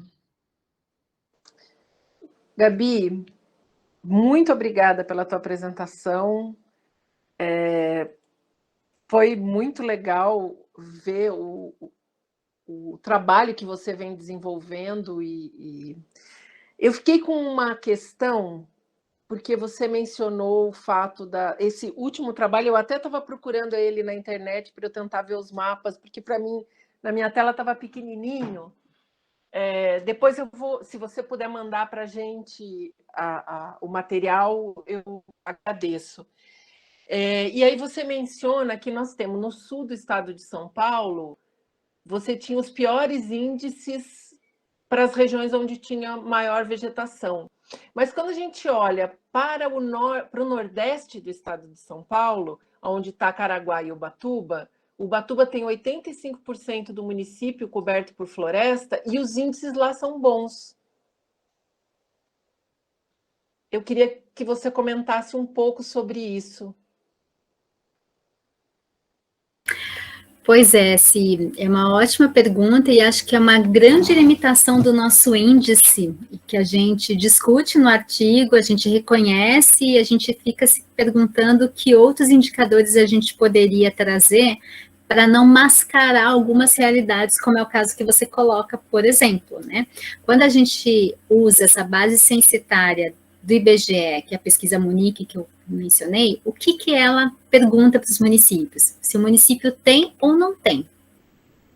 Né? Um sim ou não, em que a gente transformou isso naquele sistema binário. Mas ela não avança no sentido de perguntar se tem, como essa política, essa diretriz, esse instrumento vem sendo executado, e ela assume que a resposta do respondente é correta, ela é factível, ela é verdadeira. Então, a gente fez esse índice já sabendo dessa enorme limitação, de que algumas dimensões, alguns dos resultados, poderiam não necessariamente ser reais na sua concretude se a gente vai no município e observa, por exemplo, como, de fato, aquele instrumento, aquela diretriz acontece ou não, direciona esforços ou não, é executado ou não. Então, eu acho que você pegou um ponto, assim, bem emblemático. A gente fez agora um esforço no Ceará 2 de aplicar esse índice para o Brasil todo, né? Aquele grande confete que ficou para os mais de 5 mil municípios. E o nosso enorme dilema está exatamente nisso. E aí, o que a gente faz com esse dado? A gente vai adiante, reconhecendo as limitações, mas dizendo que pelo menos a gente tem uma fotografia do momento atual dos municípios, ou a gente faz agora uns zooms e pega algumas cidades que a gente já sabe que o índice está mascarando essa realidade e vai discutir esses dados mais propriamente com os atores locais e investigar mais a fundo. O que a gente faz, né? Acho que quando a gente trabalha com índice e indicadores, é um grande dilema esse, né? Porque ele dá uma fotografia super bacana, né? Por exemplo, quando a gente olha a dimensão de risco climático, que é aquele mapa mais vermelho que eu mencionei, ele conversa diretamente com os resultados que a gente teve da análise daquele questionário de 2015 da CIMA, do Programa Município Verde Azul, porque ali os respondentes disseram, não, a maior parte dos municípios de São Paulo não tem nenhuma estratégia para lidar com extremos climáticos. Essa é uma dimensão super precária. E o índice, ele mostrou isso, ele mostrou um mapa completamente vermelho, com poucas exceções, né? Por outro lado, quando você traz o caso de Ubatuba, o que está mascarando, né? Enfim, então é para a gente pensar assim, se não tem uma resposta para te dar, mas eu acho que a sinalização que a gente tem melhor é de reconhecer a limitação do índice dos indicadores que a gente adotou. Obrigada, Gabi. O próximo é o Jolie. Está fechado o microfone, Jolie. Obrigado pela excelente palestra. Não podia esperar menos. Afinal de contas, uma ex-aluna tem que, né, ter um desempenho como você tem. Excelente. Queria só levantar duas coisas, na verdade. Um é que o Estado está fazendo o seu plano de ação climática net zero para 2050. Né? Que, aliás, ainda está aberto lá para contribuições.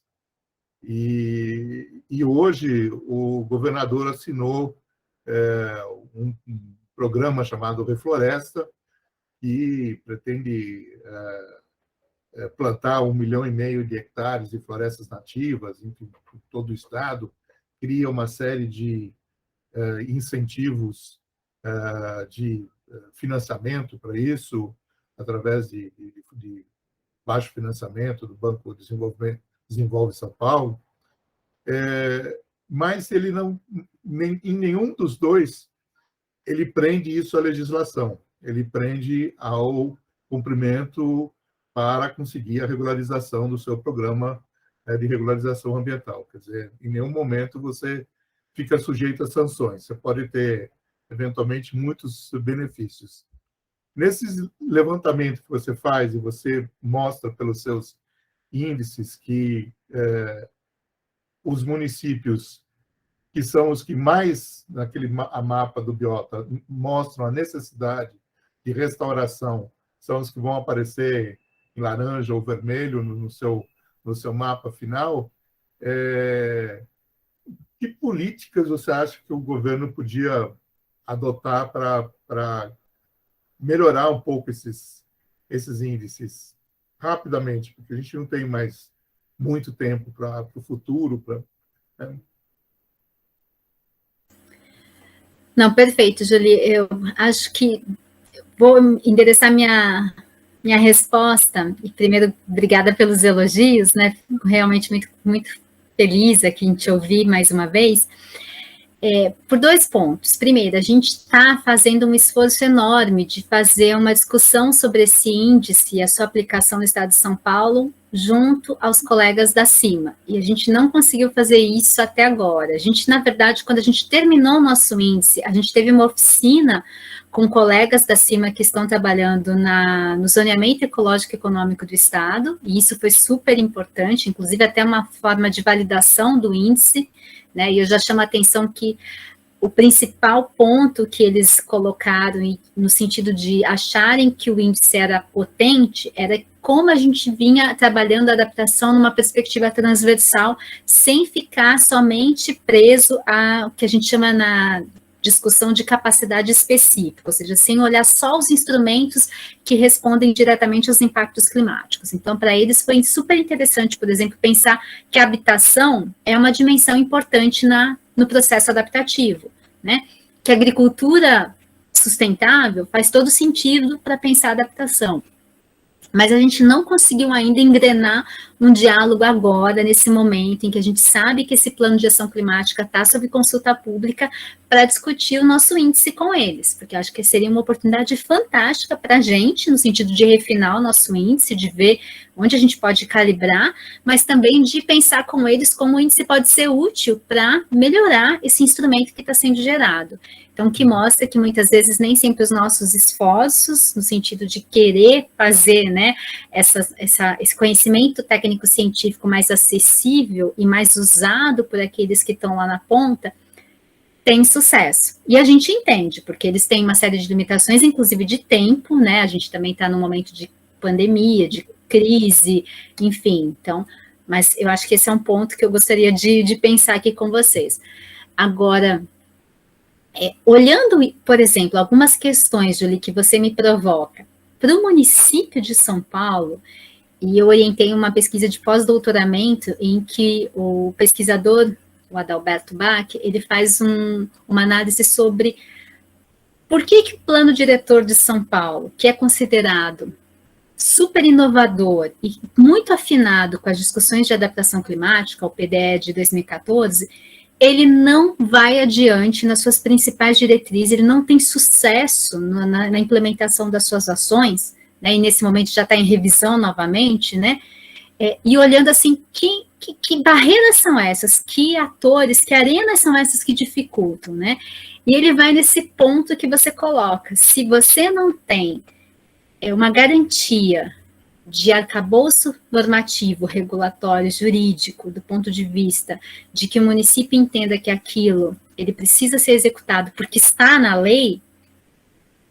vai ficar muito dependente dos interesses. E nessa confluência de interesses, nessas disputas, a gente sabe que tem grupos específicos que vão ter formas de mobilizar diferentes recursos para influenciar o processo decisório a partir das suas vontades, dos seus desejos, dos seus interesses. Então, você tem total razão em pensar que quando você não vincula uma perspectiva mais normativa, jurídica, de obrigatoriedade de execução, vai ficar muito difícil a execução na prática. Então, eu diria que uma perspectiva para o governo entender se ele quer avançar de fato é atrelar isso de uma forma mais respaldada juridicamente, né? Que ele possa, de fato, cobrar depois dos esforços que foram feitos, porque a depender da boa vontade vai ficar muito solto, e a gente sabe que há grupos específicos, no caso, por exemplo, do município de São Paulo, a gente observou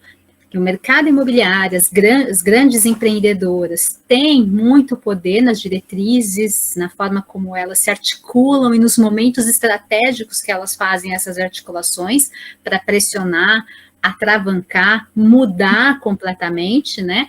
Algumas decisões ou diretrizes que foram colocadas lá no plano diretor, mas também o próprio setor de transporte, né? No caso de São Paulo, é um grande problema, por exemplo, avançar com a troca das frotas, por exemplo, dos ônibus por combustíveis renováveis, né, por energia renovável. A gente sabe também como o setor de transporte ali tem um poder central.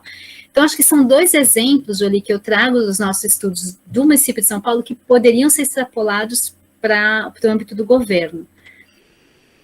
Agora, uma outra questão que eu acho que é importante, Jolie, é pensar que os municípios, nesse momento, a gente tem observado isso, estão muito sensíveis também à discussão das mudanças climáticas, porque eles já entenderam que toda vez que o problema ganha concretude, é no colo deles que recai a responsabilidade, é no colo deles que recai a necessidade de ação, enfim. Então, eu fico pensando quanto, por exemplo, o plano de ação climática do Estado de São Paulo, ele está conversando diretamente com os atores institucionais locais, porque, caso contrário, vai ser um bom plano que vai ficar no plano das intenções, mas ele não se concretiza porque os municípios não vão ter recursos, não vão ter recursos financeiros, ecológicos e humanos, por exemplo, na verdade vão ter essa dificuldade de atrelar as decisões, né, do seu cotidiano com essa discussão, com a questão climática mais geral. Então, eu acho que tem que ter também um diálogo, uma interação muito forte do governo com os municípios, que são os principais executores na prática daí dessas diretrizes, né? Eu iria por essa via para te responder, Jolie. É o prefeito lá na ponta que vai sofrer a cobrança da falta de água, do racionamento, né? E a solução é sempre uma obra de engenharia, nunca é uma coisa vista de médio e longo prazo, que se você recuperar a cobertura vegetal, você já tem um bom caminho andado. Obrigado. Gabi, eu estava com a mão levantada, só que como eu abri para falar com o Jolie, caiu minha mão, Gabriela. Não, eu ia perguntar, porque eu vi que você tinha levantado, depois baixou, então você... Não, foi automático, porque o coisa está baixando automaticamente, uma vez que você abre o microfone.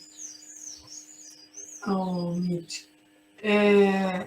Uma coisa que eu fiquei pensando, assim, eu entendo que vocês estão trabalhando num banco de dados tal, para elaborar esse índice e fazer suas análises. Mas, pensando lá na parte final da tua apresentação, sobre a relação ciência política, os meandros da co-construção, co-produção de conhecimento, etc. e tal, eu me pergunto se não seria interessante, a título de estudo exploratório, né, olhar os municípios que têm esse índice o maior possível, né, pegar uma amostra dos municípios que têm os maiores índices e uma amostra dos municípios que têm os menores índices. E olhar para ver quanto dos recursos humanos desses municípios têm pós-graduação na área ambiental ou coisas correlatas. Entende? Porque você falou, tipo, Campinas, São Paulo, não sei o quê, você vê quanto que as pessoas que estão envolvidas na Secretaria de Meio Ambiente, de algumas coisas de transporte, pode ser, sempre tem um mestrado, um doutorado, alguma coisa. Quando você vai andando para longe das universidades públicas, né, para as áreas, tudo bem que você tem a Unesp espalhada pelo estado inteiro, mas a quantidade de pessoas que vão fazendo pós-graduação, etc., que vão entrar nesse debate mais global, que sai do debate local, vai diminuindo, tá? Então, eu não sei se não seria interessante se olhar um pouco para isso também, né? O que você acha a respeito? Não, eu acho que é uma ótima sugestão, Cris, e eu concordo plenamente contigo, né? Por exemplo, quando a gente começou os nossos estudos trabalhando com aqueles 6 grandes centros urbanos, já ficou evidente para a gente a qualidade dos técnicos que atuam nas diferentes secretarias, né? Nas entrevistas concedidas, nos workshops que nós fizemos, a qualidade do debate com eles era fantástica, né? E o que ficou evidente para a gente que recursos humanos não é um problema de forma alguma, muito pelo contrário, né? Esses atores institucionais, na sua maioria, servidores públicos, e esse é um outro problema que a gente coloca naquele artigo, né? Esse processo de desmantelamento do serviço público no Brasil pode ser um outro entrave no futuro, na medida em que você compromete, né, na substituição, né, por profissionais agora terceirizados, não só a qualidade do serviço, mas, sobretudo, e eu acho que essa é a grande preocupação desses atores institucionais, essa memória administrativa que muitas vezes é fundamental para dar sequência às ações, porque aí, independentemente dos interesses político-partidários do novo gestor que assume, né, quem está lá mantendo a base, né, do funcionamento da máquina pública, está ali, e tem essa memória, né, e se capacita, e tem vontade, e a gente observou, de verdade, assim, um enorme desejo de fazer acontecer, um enorme interesse de conversar, de adquirir informação, de trocar experiências, enfim. Agora, essa não é a realidade quando a gente olha a maior parte dos municípios menores, né, que, por exemplo, a Defesa Civil, né, aquele órgão que muitas vezes fica sendo empurrado para lá e para cá, e muitas vezes é comum que o gestor coloque algum parente para ocupar o papel de coordenador da Defesa Civil, quando a gente sabe que uma boa Defesa Civil, né, um coordenador que, de fato, não só tem um conhecimento sobre todos esses aspectos que a gente está colocando, mas consegue fazer a Defesa Civil conversar com as secretarias, tem uma capilaridade, principalmente nos bairros, nas áreas consideradas mais vulneráveis, áreas de risco, e, portanto, consegue fazer uma articulação muito boa com as lideranças locais. Isso faz toda a diferença na hora de um evento climático extremo, que vai ter repercussões bastante sérias ali, colocando em risco, inclusive, vidas humanas. Então, só para dar um exemplo, então eu acho que essa linha de raciocínio que você coloca, ela faz muito sentido. E naquela pesquisa que a gente aplicou junto com a CIMA, no âmbito do programa Município Verde Azul, já foi possível observar também uma diferença um pouco nas respostas, quando emergia de respondentes que foram responsáveis ali pelo questionário, mas que não estavam atrelados direto ou indiretamente com as questões ambientais. A gente já conseguia observar isso. Só que, de novo, analisando um questionário, né, dados secundários, fica muito difícil você interpretar esse dado, a não ser que você vá a campo. Então, acho que essa sugestão que você dá, ela é super importante. A gente está fazendo já essa conversa no nosso grupo sobre como pensar nessa aplicação do índice, por exemplo, no Brasil, se a gente vai selecionar as melhores pontuações e as pontuações mais baixas e fazer um estudo em profundidade para entender que elementos são esses que vão, né, ali na prática, na rotina administrativa, que de fato justificam uma melhor pontuação ou uma pior pontuação. Mas eu entendo a tua preocupação e acho que ela faz muito sentido, sim, quando a gente olha essa diversidade de municípios no estado de São Paulo e no Brasil como um todo, né? E o corpo técnico também que está direto e indiretamente envolvido aí nesses departamentos, nas secretarias municipais. Que é quem faz esses planos, essas coisas, né? Então, Luiz. Oi, sou eu. Oi, Gabriela. Muitíssimo obrigado por essa comunicação sua, foi muito, muito interessante.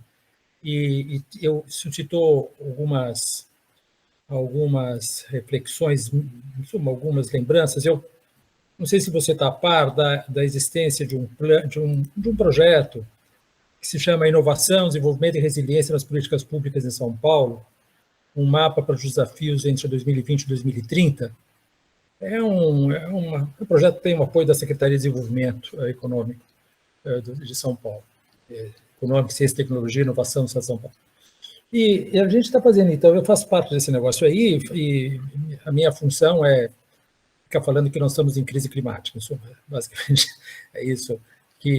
Mas um dos elementos que eu achei que é muito interessante, que talvez pudesse interagir com esse seu índice, é o trabalho do pessoal do Mapa da Desigualdade 2020, do Rede Nossa São Paulo, o programa Cidades Sustentáveis, o Jorge Abrão, e eles estão agora trabalhando, eles fizeram as coisas fundamentalmente em relação aos distritos de São Paulo, né, os 96 distritos de São Paulo, mas estão expandindo agora para o estado de São Paulo de forma geral, e alguns dados, né, disso fazem com que a gente tenha, os dados da desigualdade, sobretudo, né, basicamente é o mapa da desigualdade. Então, um elemento que, por exemplo, né, só que ficou na minha cabeça, porque é uma coisa que é muito impactante, é o fato da idade média ao morrer no Distrito de São Paulo. Né? Se você pegar, não me lembro bem agora, acho que um bairro qualquer dos Jardins, tipo Jardim Paulista, por exemplo, Jardim América, um desses bairros Jardim de São Paulo, a idade média ao morrer é 81,5 anos, né? 81 anos, vai. E se você pegar o Jardim Ângela, a idade média ao morrer é 58 anos. Então, é uma diferença, né, quer dizer, de, 23 anos, tá certo? São dois países completamente diferentes, né? E isso me parece que, bom, isso em tudo, né? Equipamento urbano, você sabe, a gente sabe bem, mas quando a gente olha, a gente vê que os contrastes são de tal maneira brutais, que quando eu penso num índice de adaptação, por exemplo, no caso da cidade de São Paulo, mas em geral, do estado de São Paulo de forma geral, e é nisso que a gente está trabalhando agora, a gente está aplicando isso para outros municípios, a gente vê que a adaptação é uma palavra completamente abstrata, quer dizer, a adaptação de uma grande enchente no bairro de Sumaré, onde eu moro, e a adaptação no Jardim Ângela, são completamente diferentes, tá certo? Então, eu acho que seria muito interessante tentar cruzar um pouquinho esses dados do Nossa São Paulo com os dados de vocês e ver em que medida essas questões de desigualdade social, socioeconômica, e não apenas socioeconômica, em geral, aqui um pouco que a Cristiana falou, quer dizer, também a questão da formação dos funcionários públicos, dos agentes que estão envolvidos nessa questão, conforme o nível de preparação educacional que eles têm, etc. E isso é um aspecto de um universo muito maior, né, que é exatamente o fato de que a gente tem um nível de heterogeneidade que quando a gente fala, bom, vamos fazer um plano de adaptação climática para Zurique, bom, mais ou menos, os bairros lá são mais ou menos parecidos, mas aqui são realmente mundos completamente diferentes, né? São completamente diferentes mesmo.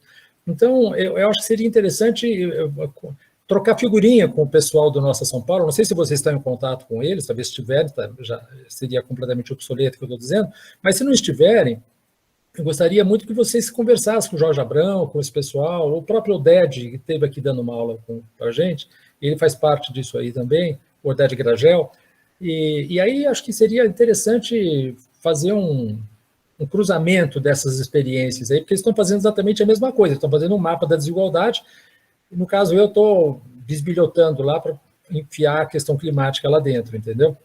E acho que vale a pena essa intersecção. Não sei se você já está a par disso daí, se não está.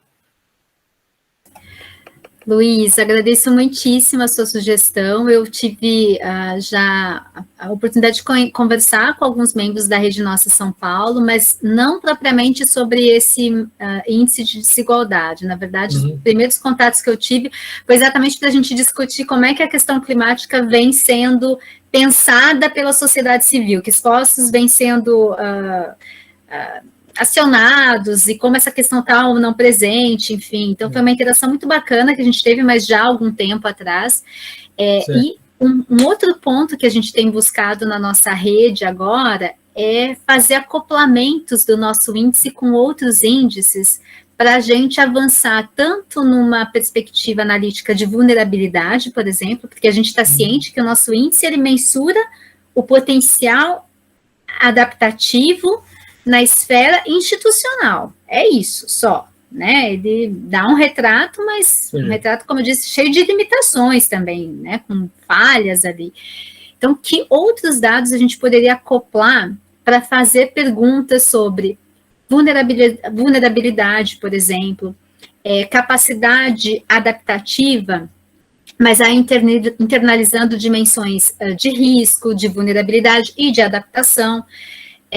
Então, eu diria para você que eu acho que é mais numa linha de um índice de transformação urbana do que propriamente um índice de adaptação. Então, por exemplo, quando você sugere fazer esse acoplamento desse índice de desigualdade, desse mapa de desigualdade que a Rede Nossa São Paulo faz com o nosso índice, eu acho que daria super bem, né? A gente pensar não só nas condições em termos de potencial institucional para responder ou minimizar as questões climáticas, mas também a gente olhar numa perspectiva de vulnerabilidade, aonde estão os mais vulneráveis, quem são e quais são as localidades mais vulneráveis aos extremos climáticos, que isso o nosso índice não se propõe, não tem condições de responder. Né? As coisas seriam muito complementares, por isso que me pareceu interessante. Uhum. Não, fantástico, já abri o bloco de nota e anotei aqui, e se você puder me colocar em contato, Luiz, com o pessoal agora, com certeza a gente será muito boa essa conversa. Maravilha.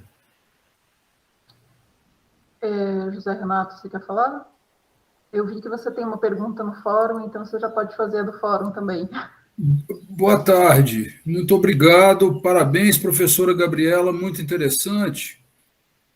Eu fiquei curioso, porque quando a senhora fala no seu artigo 26 indicadores focados numa série de políticas públicas que dão suporte às intervenções necessárias, e o professor Luiz Marques, de certa forma, ele questionou essa questão das adaptações, porque não seria, então, em vez de adaptação, uma superação, porque não seria uma superação desses eventos climáticos? Quer dizer, porque nós não temos como, digamos, entre aspas, evitar os desastres que estão acontecendo, os desastres ambientais, esses impactos extremos, nós não estamos tendo como evitar isso. Então, não seria essa adaptação, não seria, na verdade, uma superação da comunidade? Aí, professora Gabriela, se a senhora quiser ler para mim a questão que eu coloquei, agradeço. A pergunta que ele colocou no fórum é: quais as fontes bibliográficas poderia citar para afirmarmos que as práticas agrícolas predatórias têm apoio político? Como posso afirmar isso na minha tese sobre os usos das terras? Obrigada. Bom, acho que são duas perguntas, então, José Renato. Eu vou na primeira, eu vou dizer que... Só uma coisinha, a gente entende... Eu não critiquei o conceito de adaptação, não, viu? A adaptação é super importante. Mas tudo bem, desculpa. Não, e eu acho que tem um debate super interessante mesmo sobre a adaptação, né? A gente atrela muito a nossa discussão sobre o entendimento de adaptação que o próprio painel intergovernamental de mudança climática traz. E a gente reconhece que, embora tenha potência, é um entendimento também restrito, né? Porque ele vai olhar, de novo, né? Aquela necessidade de ajustamentos em diversos setores, processos, para antecipar possíveis impactos das mudanças do clima. E nessa perspectiva de antecipação, tentar reduzir, né, danos e reduzir vulnerabilidades. Mas a gente entende que há um entendimento também bem, né, restrito ali. E, portanto, o nosso índice, Zé Renato, embora ele tenha uma série de restrições e limitações, eu acho que talvez o grande ganho dele seja mesmo impulsionar essa discussão de que a adaptação, ela é mais ampla, ela é mais transversal, ela não se circunscrita ali apenas aos impactos, ou respostas, desculpa, aos impactos climáticos. A gente precisa pensar em outras searas, em outras dimensões que têm um papel bastante importante no sentido de ativar, de melhorar o potencial de uma cidade de responder aos impactos climáticos que, como você bem colocou, estão em curso, estão acontecendo e vão ser cada vez mais frequentes e vão provocar cada vez mais danos se a gente não fizer absolutamente nada, né? Então, nesse sentido que eu acho que eu uso a adaptação, mas reconheço também, né, e aí tem uma literatura super interessante, se você se interessa, eu nem trouxe esse artigo aqui, ele é um artigo não tão novo, a gente publicou em 2016, em que a gente discute o que é adaptação no contexto brasileiro, pensando nessas sinergias que a gente precisa buscar necessariamente com questões de desenvolvimento, de redução de pobreza, de governança, de processos decisórios mais participativos, inclusive. Então, acho que dá para... Vou colocar depois para a Gabriela disponibilizá-la para vocês. Eu acho que dá para fazer uma boa discussão sobre isso, né? Agora, essa pergunta que você fez, você deveria endereçar especialmente aos meus queridos Jolie, Simone e Cris, que tem muitos elementos para sustentar por que a gente pode dizer que há um apoio, sim, as práticas predatórias, né, em relação à agricultura e o quanto isso vem penalizando com muita força todos os esforços que foram conquistados nos últimos anos sobre preservação de biodiversidade, sobre a questão dos serviços ecossistêmicos no Brasil. Eu acho que a gente tem muitos elementos para assumir com muita tranquilidade isso agora, né? Mas eu passo essa bola diretamente para os meus colegas que podem dar um show aqui na explicação. Muito obrigado, foi muito, clareou muito para mim o rumo que eu tenho que tomar. E peço a ajuda aí do Jolie e da Cris, que você indicou aí, para me mandar essa bibliografia aí de usos de terras, porque eu tenho trabalhado, desculpe, eu vou falar 2 minutinhos, eu tenho trabalhado com diagnósticos. E esse seu índice Y, ele é interessante demais, porque eu faço diagnóstico de comunidades rurais e urbanas. E esse índice, esse modelo seu de análise, me auxilia muito a fazer os diagnósticos, né, dos municípios. Eu tenho trabalhado com isso há mais de 20 anos. Isso é muito útil. Agora, eu estou percebendo que realmente os usos das terras eles são irracionais por uma comunidade, digamos, entre aspas, ruralista, que não está tendo muito cuidado com a informação correta, com a informação científica.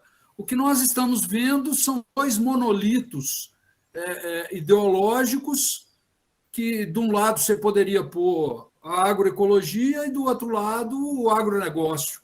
E isso está ficando politicamente complicado. O país não está andando para lado nenhum. Obrigado.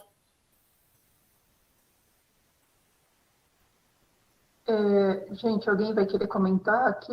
Jolie, Cristiana, Simone? Não, de fato, a gente tem trabalhado com a questão da implementação do Código Florestal aqui no estado de São Paulo. É um projeto temático grande da FAPESP, coordenado pelo Guedes Parovec, da Exalc, onde você realmente mostra qual é a disponibilidade que você tem hoje de terras ou de propriedades onde você pode fazer a restauração de reserva legal, onde você pode fazer a compensação de reserva legal dentro do Estado, de uma forma que todo mundo ganha o pequeno proprietário, ganha a sociedade em geral, talvez o grande proprietário vai ter que gastar, vai ter que investir um pouco mais do que vai ter que diminuir o lucro dele um pouco, no sentido de poder atender essa legislação. Isso vai sendo discutido há 4 anos, conjuntamente com a Secretaria de Meio Ambiente, hoje Infraestrutura e Meio Ambiente, e a Secretaria de Agricultura. E a gente não consegue fazer isso virar algum tipo de resolução, algum tipo de exigência legal. Como a Gabriela disse, fica na questão, bom, nós temos a informação, nós sabemos o que é necessário fazer, mas eu não vou pôr por escrito de que eu, de fato, vou ter que fazer isso em 10 anos ou 15 anos, seja o prazo lá que se considere. Tá? E tem algumas coisas já publicadas desse projeto, eu posso passar para você, depois que mostra que para as áreas florestais nós temos áreas dentro do estado de São Paulo, infelizmente para Cerrado nós não temos. Para Cerrado nós, de fato, teríamos que fazer compensação de Cerrado, de preferência em estados limítrofes, como Minas Gerais, onde você tem as cabeceiras de rios importantes para abastecimento de água de algumas regiões aqui do estado de São Paulo. Mas essa ideia de que você pode fazer a compensação dentro do bioma, então eu faço uma compensação lá no Piauí, onde a terra custa muito menos, mas o serviço ecossistêmico eu preciso aqui, eu preciso da cobertura vegetal aqui e não lá, fora as questões que você imagina de fiscalização, como uma Secretaria de Estado de São Paulo vai fiscalizar a compensação que foi feita no isso cria uma série, mas parece muito lógico, né, tudo, mas na hora de você botar no papel, aí a coisa é uma certa retração.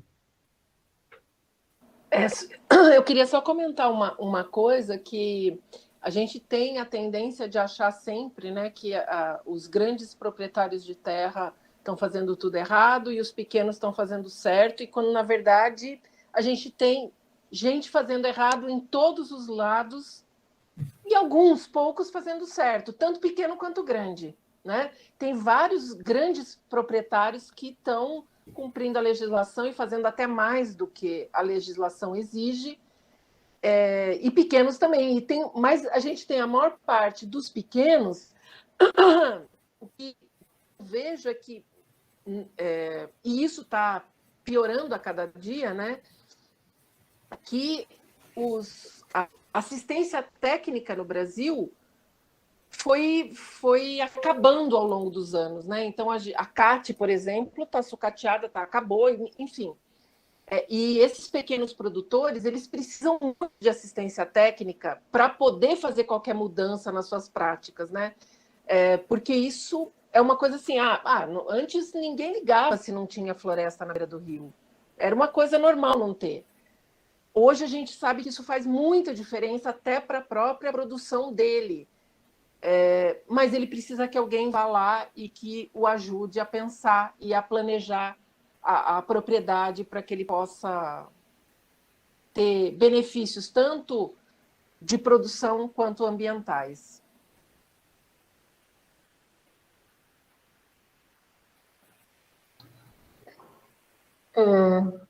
Eu queria perguntar aí como é que a gente faz isso. Eu vou passar para as perguntas do fórum. Tem uma pergunta da Amanda que diz: como você acha que estudos de ecologia urbana podem auxiliar no aumento da capacidade adaptativa das cidades e de propor soluções para o meio urbano?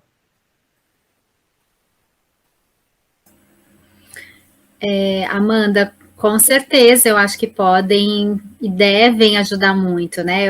Eu tenho sentido isso muito com a interação com os meus colegas que são da área de ecologia, cada vez mais interessados em também entender as contribuições dos centros urbanos para a discussão sobre perda de biodiversidade, para a discussão sobre serviços ecossistêmicos, mas, sobretudo, também para pensar em soluções para tornar as cidades, né, também provedoras de serviços ecossistêmicos, também lugares, né, onde a gente possa ter melhor qualidade de vida para a maior parte dos residentes. Então, eu acho que esse diálogo, ele é fundamental, ele é rico, ele está acontecendo com muita força, com muita potência, né?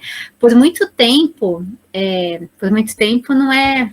Na minha pouca experiência acadêmica, vamos assim dizer, eu quero dizer, eu sentia assim, uma dificuldade muito forte de trazer para a nossa arena, para a nossa rede, por exemplo, o pessoal que trabalha com planejamento urbano e arquitetura. Eu sentia uma enorme resistência desse pessoal para discutir as questões socioambientais com as quais a gente vinha trabalhando, sobretudo a questão climática, né, o papel das cidades, enfim.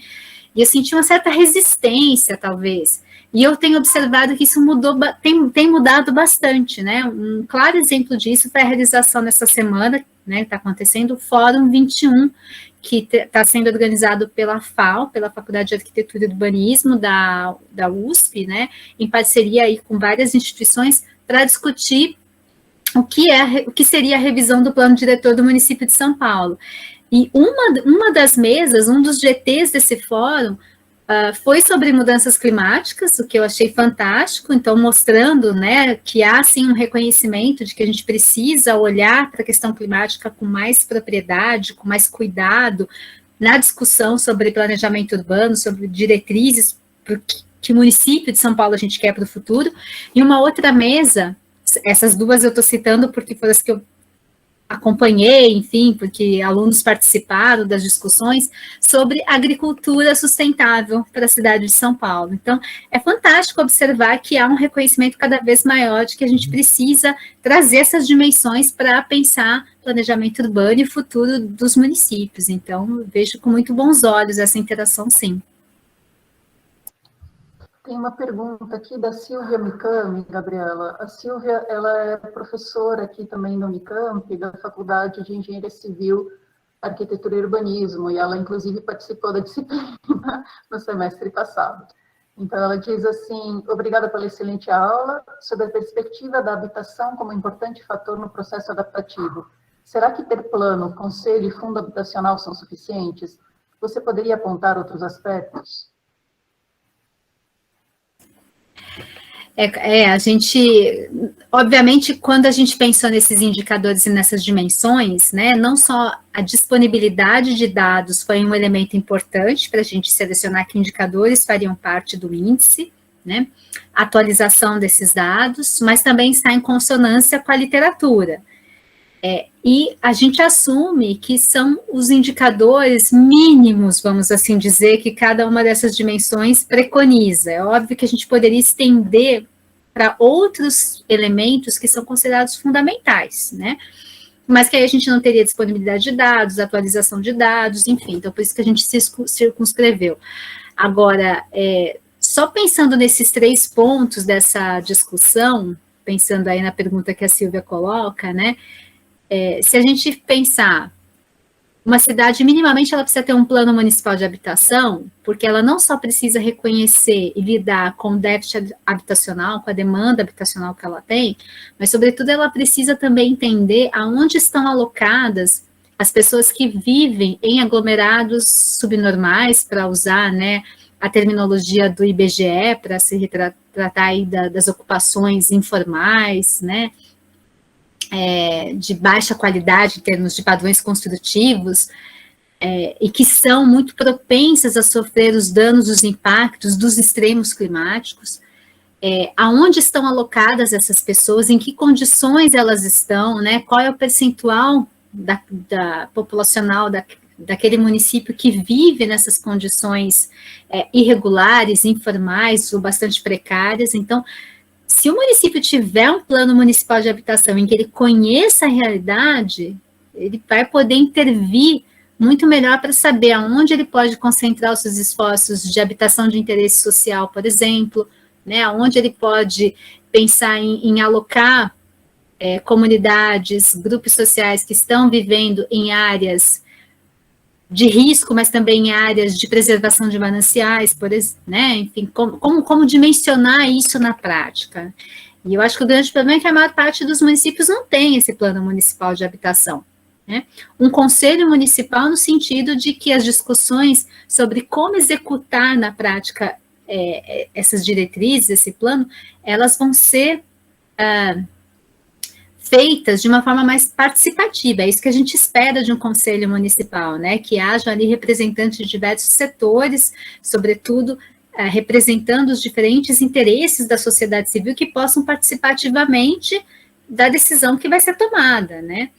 E um fundo municipal no sentido de garantir que vai ter mínimos recursos que serão alocados para a execução das diretrizes. Então, respondendo à pergunta da Silvia, eu acho que esses indicadores, eles são os mínimos que o município precisa ter para pensar que a dimensão de habitação está mais ou menos ali sendo trabalhada na gestão, mas é óbvio que caberiam outros tantos indicadores aí para a gente avançar nessa discussão sobre adaptação.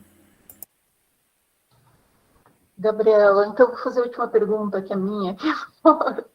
Nesse sentido, eu senti falta quando você mencionou a questão da adaptação, você falou bastante de enchentes, esse tipo de coisa, mas você não falou, não sei se está embutido lá, você só não mencionou a questão da seca, porque eu acho que isso é uma coisa que vai ser terrível em breve aqui no estado de São Paulo e para cima do estado de São Paulo, né, pelas previsões, ou pelo menos da metade do estado de São Paulo para o norte. Isso está sendo avaliado nesses índices UAI? Como é que o município se prepara para isso? Tem alguém pensando sequer nisso, né? Porque pensar nas enchentes, aqui porque a gente vê elas acontecendo e tal, mas a questão da seca, a gente teve aquelas secas fortes há um tempo atrás, mas ainda não... Enfim, você pode comentar. Perfeita essa sua pergunta, Gabriela. No nosso índice, a dimensão da seca, ela não está, até pela falta mesmo de um dado, de um indicador que a gente pudesse trazer para o índice, né, usando essa base censitária que eu mencionei, da pesquisa Monique, e é uma dimensão estratégica, nevrálgica, né, e que, de novo, está mostrando as suas facetas aqui para a nossa realidade. Eu posso te responder elucidando alguns pontos que eu acho que são bastante importantes. Primeiro, quando a gente analisou o questionário que a CIMA aplicou no âmbito do programa Município Verde Azul em 2015, foi logo após a ocorrência daquela grande crise hídrica do estado de São Paulo. Então, a gente observou que houve uma sensibilidade dos respondentes de entender que a seca era um problema bastante relevante, não tão relevante como enchentes, alagamentos e deslizamentos, que no caso do estado de São Paulo, para aqueles respondentes ainda parece ter uma gravidade maior, mas a gente observou uma sensibilidade dos respondentes de já sinalizarem que a seca é um problema nos municípios. Um outro elemento, eu tive um estudante que defendeu o mestrado dele no ano passado, e ele é do Instituto Trata Brasil, né, aquela organização não governamental que olha para as questões de saneamento no Brasil e tem cumprido um papel bastante estratégico também de influenciar e qualificar o debate, né, trazendo dados, pesquisas, provocando discussões, enfim. E a pesquisa de mestrado dele foi sobre como o setor de saneamento vem internalizando a questão climática nas suas estratégias, nas suas ações, particularmente considerando os extremos climáticos de natureza hídrica, tanto para o excesso de chuva, de precipitação, concentrados ali, mas também para a questão de episódios mais recorrentes de seca. E, claro, não é nenhuma surpresa o que eu vou falar, mas é interessante quando a gente observa o resultado na prática, porque ele olhou o estado de São Paulo e o estado do Ceará, ou seja, como os setores de serviço de saneamento desses dois estados estão olhando para isso, como a gente observou que há uma lacuna imensa, sequer a questão climática está adentrando nas diretrizes, ações e perspectivas do setor de saneamento concreto, né? Há ainda aquela ideia de investir em saneamento como sempre se investiu, com infraestrutura cinza, com obras mirabolantes, buscando, né, trazer água dos lugares mais longínquos possíveis para abastecer os grandes centros urbanos, no caso aqui, particularmente a região metropolitana de São Paulo, mas não trazendo, não internalizando as projeções climáticas que são feitas, né? Sequer pensando em como lidar, por exemplo, com episódios cada vez mais recorrentes de seca. Então, acho que esse elemento que você trouxe, ele é fundamental e a gente já começa a ter dados para mostrar que isso não está sendo considerado em diversos setores, apesar da gravidade dos efeitos que os municípios estão sentindo na prática. Muito legal. Permito-me, Gabriela, está na hora de a gente encerrar, mas Gabi de Júlio, seria, não sei assim, se vocês já pensaram em expandir a base de dados para além dessa, como que é o nome? Esqueci que você falou, que vocês estão usando, da pesquisa Monique.